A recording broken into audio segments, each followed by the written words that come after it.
أعوذ بالله السميع العليم من الشيطان الرجيم من همزه ونفخه ونفثه. بسم الله الرحمن الرحيم.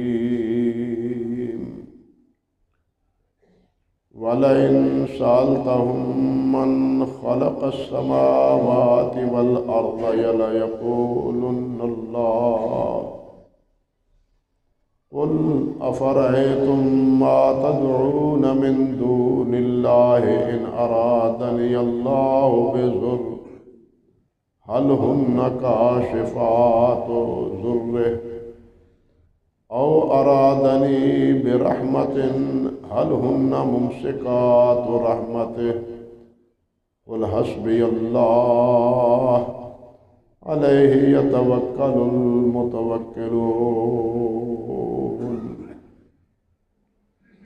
سبحان ربك رب العزة عما يصفون وسلام على المرسلين والحمد لله رب العالمين.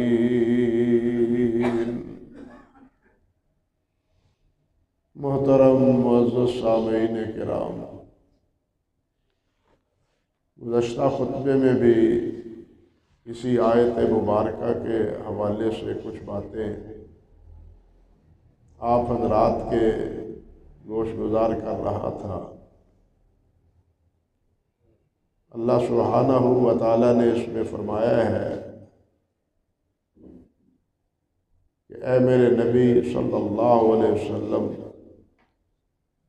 اگر آپ ان سے یہ پوچھیں کہ آسمانوں اور زمین کا مالک کون ہے، اس کو کس نے پیدا کیا ہے، تو وہ جواباً کہیں گے کہ اللہ نے ان کو پیدا کیا ہے۔ یہ ان کی طرف سے جواب خود اللہ رب العزت نے دیا ہے، کیونکہ اس بات کا کوئی جواب بنتا ہی نہیں۔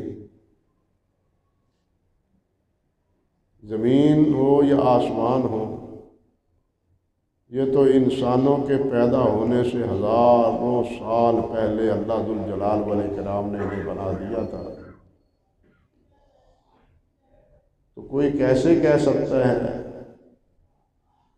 کہ ان کے بنانے میں فلاں ہمارے معبود کا عمل دخل ہے، فلاں نے اس کی بنانے میں محنت کی ہے؟ کوئی نہیں کہہ سکتا۔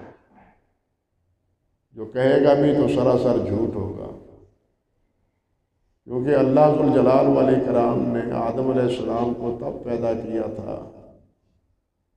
جب ساری مخلوق پہلے اس زمین پہ بس چکی تھی۔ پھر آگے سوال ہے کہ اگر آپ ان سے یہ کہیں کہ جن کو تم اللہ رب العزت کے علاوہ پکارتے ہو، ان کی عبادت کرتے ہو، ان کی نظر و نیاز دیتے ہو، اگر اللہ رب العزت مجھے کوئی نقصان پہنچانا چاہیں تو کیا یہ تمہارے معبود مجھے بچا سکتے ہیں؟ اور اگر اللہ رب العزت کوئی مجھے فائدہ دینا چاہیں، کسی رحمت سے نوازنا چاہیں، تو کیا یہ تمہارے معبود اسے روک سکتے ہیں؟ اس کا کوئی جواب نہیں، یہاں صرف سوال ہے۔ جواب اس کا پہلے جملے کا تو ہے، اس کا جواب اللہ تعالیٰ نے یہاں ذکر نہیں فرمایا، اور یہ ذکر اس لیے نہیں کیا کہ وہ یہ سمجھتے تھے کہ ہماری کب چاہت تھی کہ محمد رسول اللہ کے بن جائیں صلی اللہ علیہ وسلم، ہم تو ان کے رسول بنائے جانے میں مخالف تھے۔ پھر یہ ہمارے معبودوں کی توہین کرتے ہیں، کہتے ہیں یہ بالکل ناکارہ ہیں، کسی کام کے نہیں ہیں، کوئی نفع نقصان نہیں دے سکتے، ہم انہیں ڈراتے ہیں، دھمکاتے ہیں کہ یہ باتیں نہ کرو ورنہ مارے جاؤ گے۔ نقصان ہوگا تمہارا، مگر ان کا نہ کوئی نقصان ہوتا ہے اور نہ ہی ہماری مطلب براری ہوتی ہے، اس لیے وہ اس کا اگر جواب دے تو دے کیا،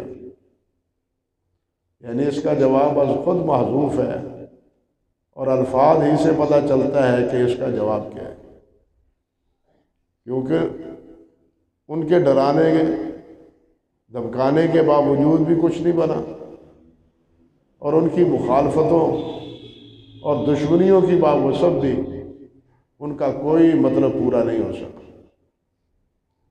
اللہ اکبر کبیرہ۔ اللہ سبحانہ و تعالیٰ نے یہی بات قرآن مجید میں بہت سے مقامات پر ذکر کیا، یہی بات اور یہی حکم۔ اللہ اکبر کبیرہ۔ ان معبودوں کا جن کی بھی انسان عبادت کرتا ہے، ان کے نفع و نقصان دینے کا تو چے جائے، وہ تو خود اپنے آپ کے نفع نقصان کے مالک نہیں،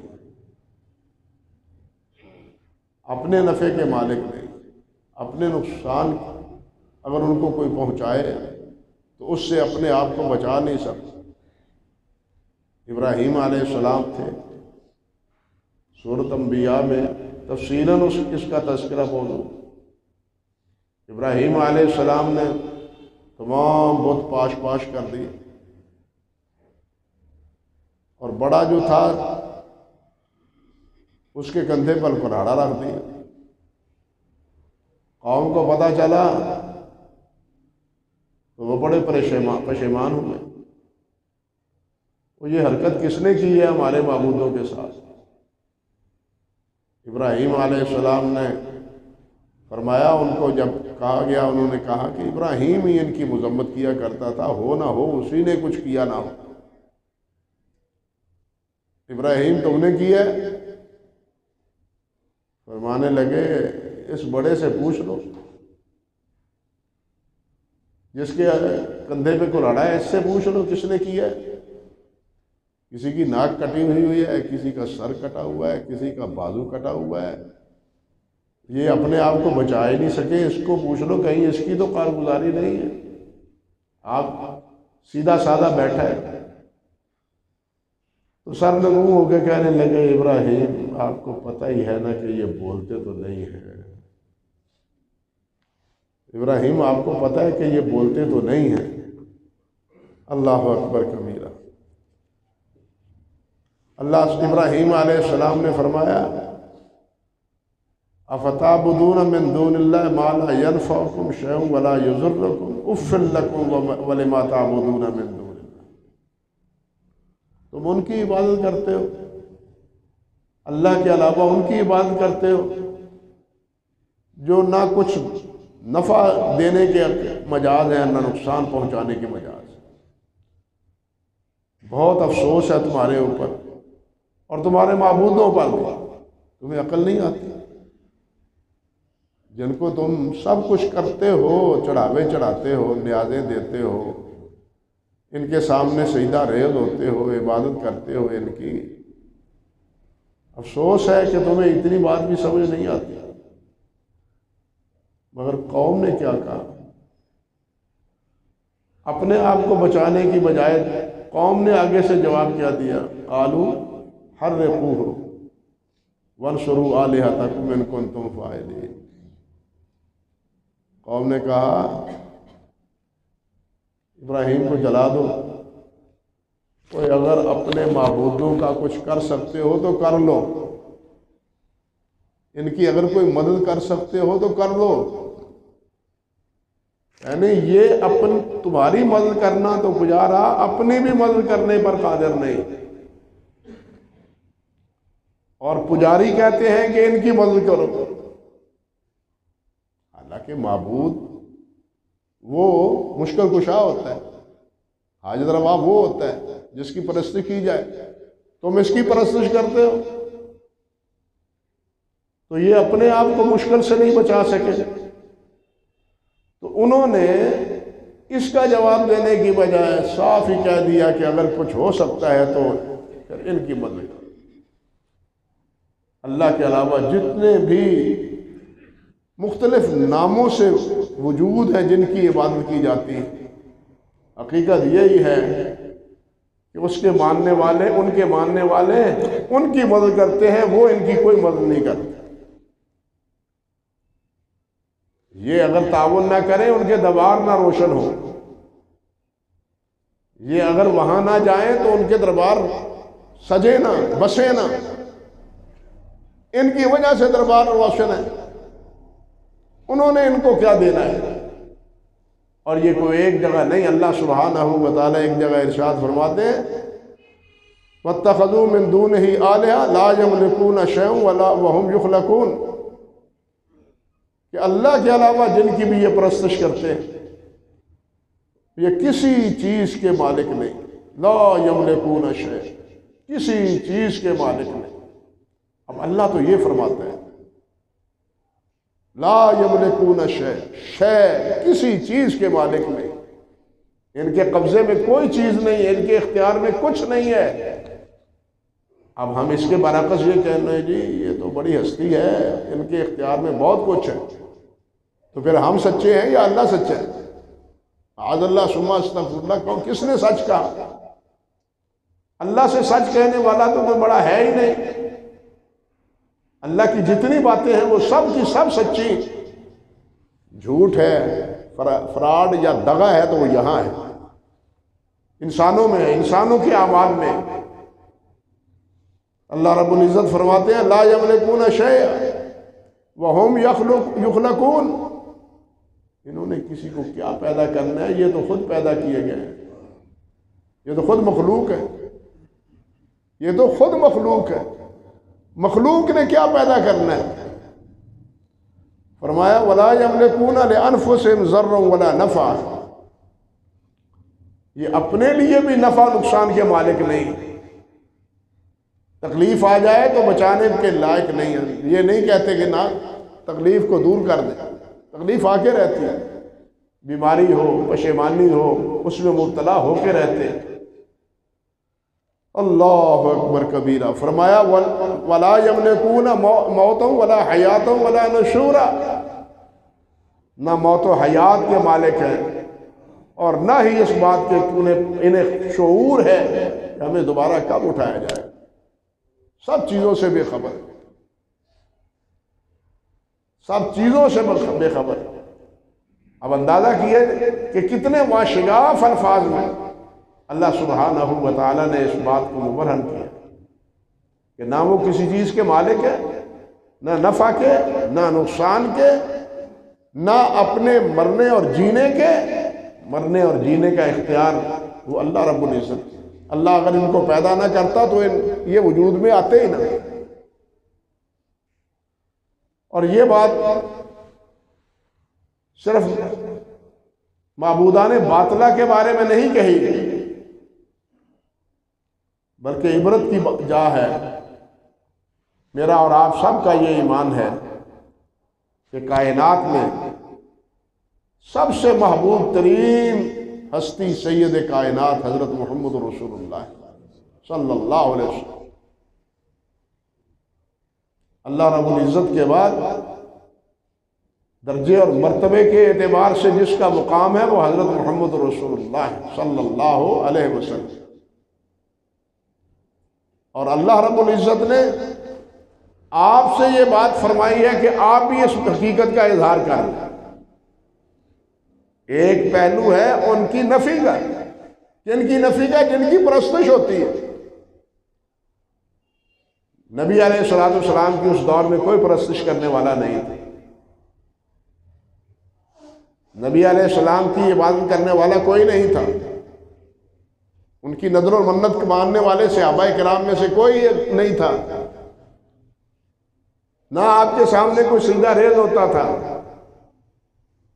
ایک نے کہا تھا باہر سے آ کے کہ وہاں کے جو کارندے ہیں وہ اپنے بادشاہ کو سجدہ کرتے ہیں، حضور آپ زیادہ حقدار ہیں کہ ہم آپ کو سجدہ کریں۔ نبی علیہ السلام نے فرمایا نہیں، اللہ کے علاوہ سجدہ کسی کو روا نہیں۔ اگر اللہ کے علاوہ کسی اور کو سجدہ کرنے کی گنجائش ہوتی تو میں عورتوں کو حکم دیتا کہ وہ اپنے خامدوں کو سجدہ کریں۔ کوئی سجدہ نہیں کرتا، سجدہ ریز نہیں ہوتا، بلکہ صحابہ کرام نبی علیہ السلام کو اللہ کا رسول ماننے کے ساتھ ساتھ اللہ کا بندہ مانتے تھے، انسان مانتے تھے۔ بہت سے اقوال ہیں اس بارے میں، لیکن یہ میرا موضوع نہیں۔ عرض کرنے کا مقصد یہ ہے کہ آپ جو سب سے بڑے مرتبے پر فائز ہیں، اللہ نے فائز کیا ہے، ان سے اللہ رب العزت نے اعلان کروایا۔ لات، عزا، منات، حبل، فلاں سرکار، فلاں سرکار، فلاں سرکار کی بات نہیں۔ سید الاولین والآخرین حضرت محمد رسول اللہ کی بات صلی اللہ علیہ وسلم۔ فرمایا قل، اے میرے نبی آپ کہیں، آپ آگاہ کر دیں، بتلا دیں، خبردار کر دیں۔ یہ جو بات کہہ رہا ہوں نا کہ تمہارے معبود کچھ نہیں کر سکتے، یہ کسی چیز کے مالک نہیں ہیں، میری بات اگلی اور بھی سن لو۔ وہ کیا؟ اللہ فرماتے ہیں آپ اعلان کریں، انہوں بتلا دیں انہیں، لا املک لنفسی ضرا ولا نفع، میں اپنے لیے بھی نفع و نقصان کا مالک نہیں ہوں۔ اگر اپنے لیے نفع نقصان کا مالک ہوتا تو احد میں میرا دانت نہ ٹوٹتا، طائف میں میرا سر زخمی نہ ہوتا، میرا چچا شہید نہ ہوتا، میرے ساتھی 70 کے قریب شہید نہ ہوتے۔ نفع نقصان کا مالک اللہ ہے، میں بھی نہیں۔ یہ ہے کہ تمہارے معبود ہی نہیں، میں بھی نہیں۔ فرمایا الا ماشاء اللہ، اللہ یہ کہ اللہ چاہے، جو اللہ چاہے۔ نفع نقصان کے حوالے سے فیصلہ وہی ہے جو اللہ کا ہے۔ فرمایا اذا جاء اجلهم فلا يستاخرون ساعة ولا يستقدمون، جب وقت آئے گا تو پھر ایک لمحہ نہ تاخیر ہوگی نہ تقدیم ہوگی، وقت آئے گا۔ کفار مکہ نبی علیہ السلام سے مطالبہ کرتے تھے، یہ پہلی صورتوں میں بیان ہو چکا ہے، کہتے تھے جس عذاب سے تم ڈراتے ہو وہ عذاب آتا کیوں نہیں وہ عذاب آتا؟ اور بعض سرسروں نے یہ بھی کہہ دیا قیامت کے عذاب سے ڈراتے ہو، قیامت کے عذاب سے۔ وہ قیامت تو جب ہوگی اس کا کچھ حصہ عذاب کا ابھی ہمیں آ جائے، ہمیں پتہ چل جائے کہ واقعہ قیامت میں عذاب ہے۔ وہ خود عذاب کو طلب کرتے تھے، نبی علیہ السلام سے مطالبہ کرتے تھے، حتیٰ کہ سورۃ توبہ میں ایک جگہ اللہ نے فرمایا ہے کہ مکہ والوں نے، کفار نے کہا ان کان ھذا الحق من عندک فامطر علینا حجارۃ من السماء او ائتنا بعذاب علیم۔ اے اللہ، یہ محمد جو باتیں کرتے ہیں صلی اللہ علیہ وسلم، اگر یہ حق ہے، ہم نہیں مانتے کہ یہ حق ہے تیری طرف سے، پھر آسمان سے ہمارے اوپر کوئی عذاب نازل کر، پتھروں کی بارش ہمارے اوپر برسا دے۔ ہم سے اپنے بزرگوں کی توہین نہیں سنی جاتی، ہم یہ سننا گوارا نہیں کرتے، مر جانا گوارا ہے، بزرگوں کی توہین نہیں ہو سن سکتے، یہ کہتے تھے اور یہ دعائیں کرتے تھے۔ اب اس کا جواب جو اللہ سبحانہ و تعالیٰ نے اپنے پیارے پیغمبر علیہ السلام سے دلوایا وہ کیا ہے؟ فرمایا یہ کہہ دے ما عندی ما تستعجلون بہ ان الحکم الا للہ، اور جس چیز کا تم مطالبہ کرتے ہو کہ آ کیوں نہیں جاتا، دیر کا ہے کہ کیا دیکھ رہے ہو، کس کا انتظار ہے؟ فرمایا عندی ما تستعجلون بہ، جس کی اجلت جلدی کی تمہیں پڑی ہوئی ہے اس کا اختیار میرے پاس نہیں ہے، اس کا لانا میرے بس میں نہیں ہے کہ میں کوئی عذاب لے آؤں۔ ان الحکم الا للہ، حکم اللہ کا ہے، فیصلہ اللہ کا ہے۔ فرمایا یقص الحق وهو خیر الفاصلین، وہی حق اور سچ کا فیصلہ کرتا ہے۔ فرمایا اور بہترین فیصلہ کرنے والا بھی وہی۔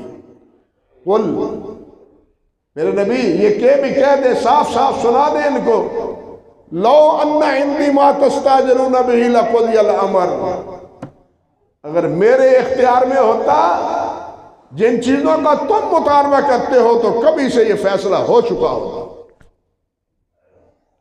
یعنی جواب کا دوسرا پہلو دیکھیے، پہلے تو یہ ہے کہ یہ میرے اختیار میں ہے نہیں، دوسرا جواب یہ اگر میرے اختیار میں ہوتا لقضی الامر، تو پھر جناب عذاب آ چکا ہوتا۔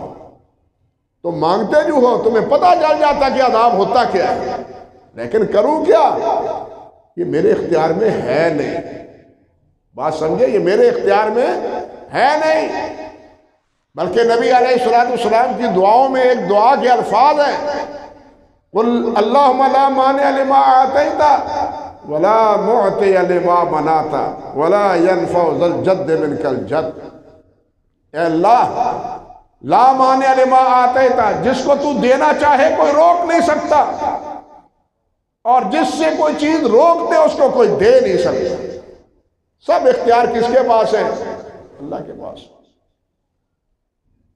وَلَا يَنْفَعُ ذَا الْجَدِّ مِنْكَ الْجَدِّ، اور کوئی بزرگی والا، مال و دولت والا، وہ تیرے سامنے کوئی فائدہ اٹھا نہیں سکتا جب تک کہ تو نے فائدہ نہ دے۔ نہ مال کام کا، نہ بزرگی کام کی، کوئی بھی کام کی نہیں ہے جب تک کہ اللہ کا فیصلہ نہ ہو۔ نفع نقصان کا مالک کون ہے؟ اللہ ہے۔ اللہ نے آپ سے قرآن مجید میں اعلان بھی کروایا، اور نبی علیہ السلام نے ان چیزوں کی دعائیں بھی کی۔ جامع ترمذی میں حضرت عبداللہ ابن عباس رضی اللہ تعالیٰ عنہ کی ایک حدیث، اونٹنی کے پیچھے نبی علیہ السلام کے پیچھے حضرت عبداللہ ابن عباس بیٹھے ہوئے ہیں، اور نبی علیہ السلام انہیں ایک وصیت کرتے ہیں، عبداللہ میں تمہیں ایک وصیت کرتا ہوں۔ اس وصیت کے الفاظ کیا ہیں؟ لمبی روایت ہے، اس کا ایک حصہ یہ ہے، فرمایا عبداللہ اذا سألت فاسأل اللہ وَإِذَا اسْتَعَنْتَ فَاسْتَعِنْ بِاللَّهِ، عبداللہ جب سوال کرو تو اللہ سے مانگو، جب مانگو تو اللہ سے مانگو، جب مدد طلب کرو تو اللہ سے مدد طلب کرو۔ دونوں پہلو ہیں، جب مانگو تو اللہ سے مانگو۔ یارو ہمیں اللہ نے فقیر بنایا ہے نا، یا ایھا الناس انتم الفقراء الی اللہ، پھر ہم تو منگتے ہیں نا، فقیر منگتا ہوتا ہے، ہم منگتے ہیں کس کے؟ اللہ کے۔ در در کے منگتے نہیں، دھر دھر کے، در در کے اور گھر گھر کے منگتے نہیں، بلکہ منگتے کس کے؟ جس نے منگتا بنایا ہے، جس نے منگتا بنایا اس کے در کے سوال نہیں ہے۔ تبھی فرمایا اذا سألت فاسأل اللہ، سوال کرو تو اللہ سے کرو، وَإِذَا اسْتَعِنْتَ فَاسْتَعِنْ بِاللَّهِ، جب مدد طلب کرو تو اللہ سے مدد طلب کرو۔ فرمایا وَاعْلَمْ أَنَّ الْأُمَّةَ، عبداللہ کان کھول کے سن لو، ان الامہ، امت، سارے انسان، لو اجتمعت علی ان ینفعوک بشیء لا ینفعوک الا بشیء قد کتبہ اللہ لک، اگر سارے انسان مل کے تمہیں کوئی فائدہ پہنچانا چاہے، ان ینفعوک بشیء، کچھ ذرہ بھر تھوڑا سا فائدہ تمہیں پہنچانا چاہے، فرمایا لا ینفعوک الا بشیء قد کتبہ اللہ، وہی فائدہ پہنچائیں گے جو اللہ نے اس کے بارے میں لکھ رکھا ہے، جو اللہ نے فائدے کے بارے میں لکھ رکھا ہے۔ اور یہ لکھنا بھی اس علی کل شیء قدیر اور علیم ذات نے کب سے لکھا ہے؟ زمین و آسمان پیدا کرنے سے بھی 50,000 سال پہلے، انسان نہیں، زمین و آسمان کے پیدا ہونے سے بھی ہزاروں سال پہلے لکھ دیا اللہ ذوالجلال والاکرام نے کہ فلاں پیدا ہوگا، فلاں وقت ہوگا، فلاں وقت فوت ہوگا، اس کی ضروریات یہ ہیں، اس کے کام یہ ہیں، سب کچھ اللہ ذوالجلال نے لکھ دیا اپنے علم کی بدولت۔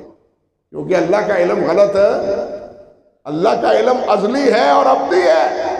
اللہ کا علم یہ نہیں کہ واقعات کو دیکھنے کے بعد علم ہوتا ہے، یہ ہمارا نالج، یہ ہمارا علم ہے، لیکن اللہ ذوالجلال واقعات ہونے سے پہلے بشارتیں آخر دی ہیں قرآن مجید میں، اور نبی علیہ السلام نے اللہ ذوالجلال سے واقعات ہونے سے پہلے دی ہیں، اور وہ سچی ہیں۔ اگر وہ بشارتیں سال ہا سال کی سچی ہیں تو پھر جو پہلے جو کچھ لکھا جا چکا ہے اس کے مطابق ہونا وہ بھی سچا ہے۔ بات سمجھ گئے؟ وہ بھی سچا ہے۔ نبی علیہ السلام نے فرمایا مدینے کے مشرق سے آگ نکلے گی،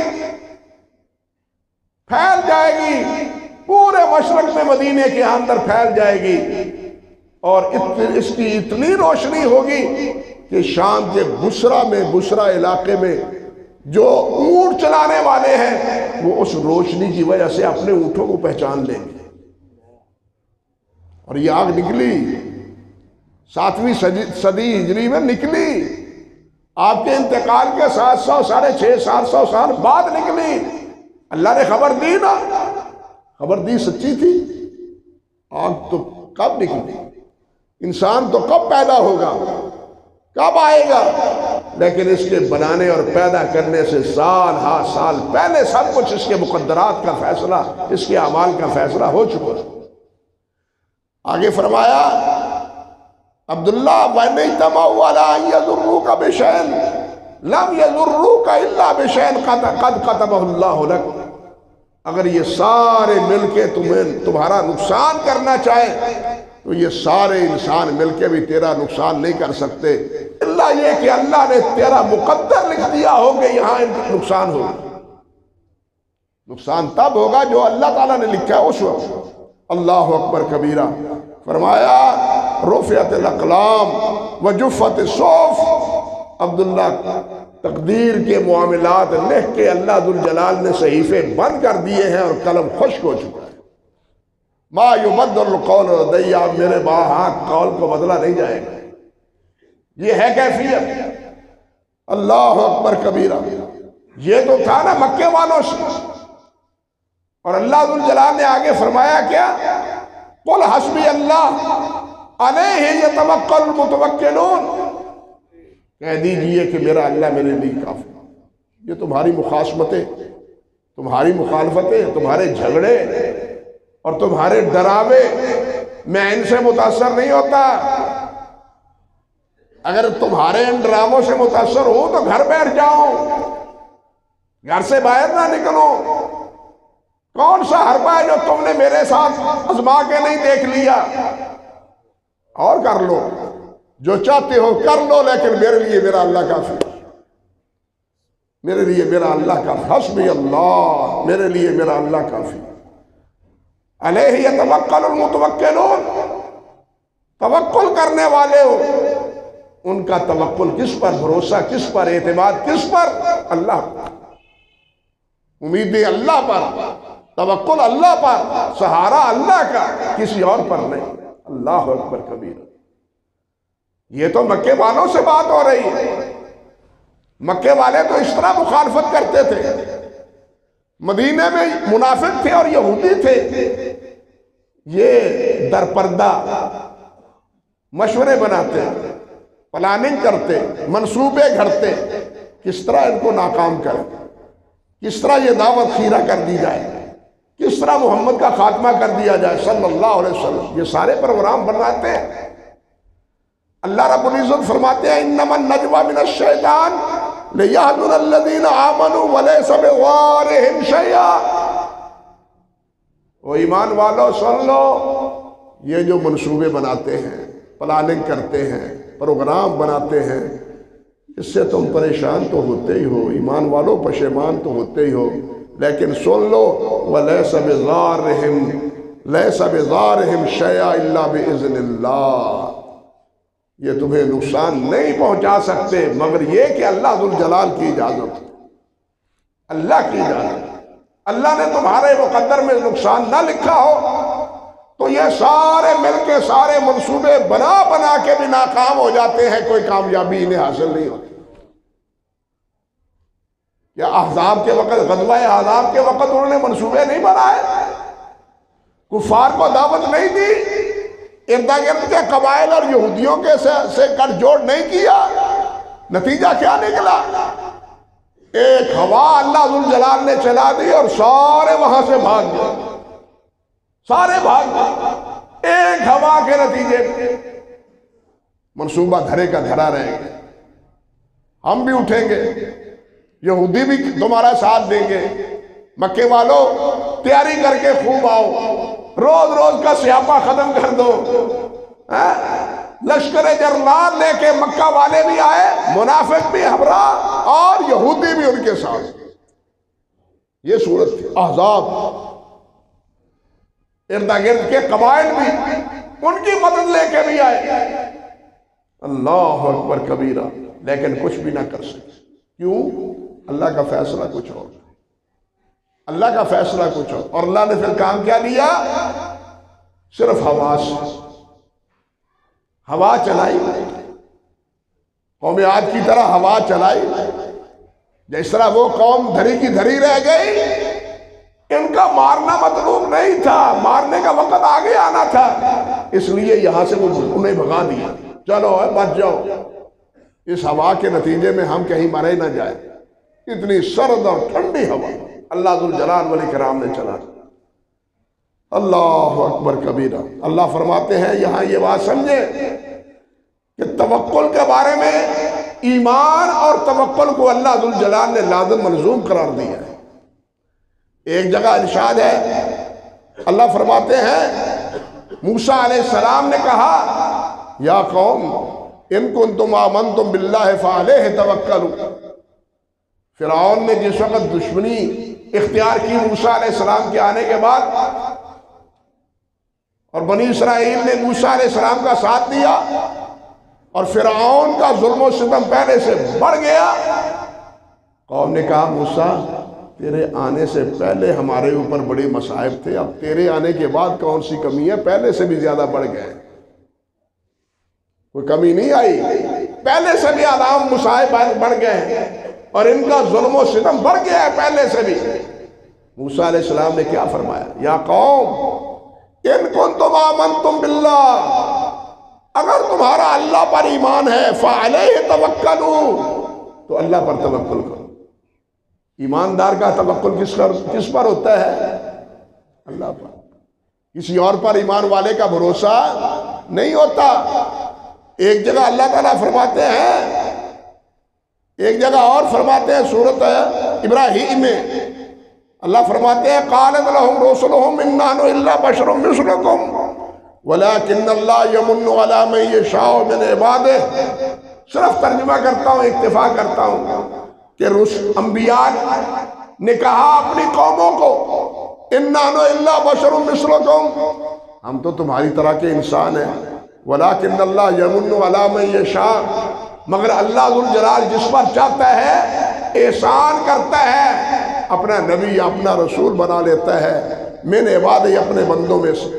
وَمَا كَانَ لَنَا أَن نَّأْتِيَكُم بِسُلْطَانٍ إِلَّا بِإِذْنِ اللَّهِ، ہم تمہارے پاس کوئی معجزہ نہیں لانے کے پر قادر نہیں ہیں، إِلَّا بِإِذْنِ اللَّهِ، اللہ کی اجازت کے بغیر۔ اللہ کی اجازت ہو، اللہ کا فیصلہ ہو تو معجزہ ہو جاتا ہے، ورنہ نہیں۔ فرماتے ہیں وَعَلَى اللَّهِ فَلْيَتَوَكَّلِ الْمُؤْمِنُونَ، اگر تم مومن ہو تو اللہ پر توکل کرو۔ مومن کا توکل کس پر ہے؟ اللہ پر۔ اسی لیے میں نے عرض کیا کہ ایمان اور توکل لازم ملزوم، اگر مومن ہے مسلمان ہے تو اس کا توکل کسی اور پر نہیں، اس کا بھروسہ، اس کا توکل اللہ وحدہ لا شریک پر۔ وَمَا لَنَا أَلَّا نَتَوَكَّلَ عَلَى اللَّهِ، اور کیا ہے کہ ہم اللہ پر توکل نہ کریں، وَقَدْ هَدَانَا سُبُلَنَا، جبکہ اللہ نے ہمیں ہدایت عطا فرمائی۔ جس مالک نے ہمیں ہدایت عطا فرمائی ہے اسی مالک پر ہماری توکل ہے۔ وَلَنَصْبِرَنَّ عَلَىٰ مَا آذَيْتُمُونَا، اور جو تم ہمیں ستاتے ہو ہم اس پر صبر کرتے ہیں، جو تم ہمیں ستاتے ہو ہم صبر کرتے ہیں۔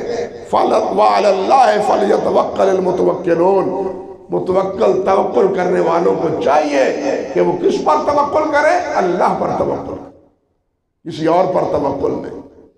جو خود محتاج محض ہے اس پر توکل کیسا؟ جو خود موت و حیات سے کشمکش ہے اس پر توکل کیسا؟ یہی وجہ ہے کہ ایک جگہ سورۃ فرقان میں اللہ فرماتے ہیں وَتَوَكَّلُوا عَلَى اللَّهِ وَتَوَكَّلْ عَلَى الْحَيِّ الَّذِي لَا يَمُوتُ، وَتَوَكَّلْ عَلَى الْحَيِّ الَّذِي لَا يَمُوتُ، اس پر توکل کرو جو زندہ ہے جس پر موت نہیں ہے، جس نے مرنا نہیں، جس نے مرنا ہے، جو مر جائے گا فوت ہو جائے گا، پھر توکل کس پر؟ پھر کوئی اور ڈھونڈو گے؟ وہ فوت ہو جائے گا پھر کوئی اور ڈھونڈو گے؟ اس لیے جو زندہ ہے موت ہے ہی نہیں وہاں، توکل اس پر جو سدا تمہارے ساتھ ہے، جو سدا تمہارے ساتھ۔ یہی بات یہاں اللہ نے فرمائی ہے قُلْ حَسْبِيَ اللَّهُ، میرے نبی آپ فرما دیں کہ میرا اللہ کافی ہے مجھے، تمہاری سازشیں، تمہارے منصوبے، تمہاری مخاصمتیں اور مخالفتیں سب کو جانتا ہوں، لیکن میرے لیے میرا اللہ کافی ہے۔ وَعَلَيْهِ يَتَوَكَّلُ الْمُتَوَكِّلُونَ، اور توکل کرنے والوں کا توکل کس پر ہوتا ہے؟ اللہ پر۔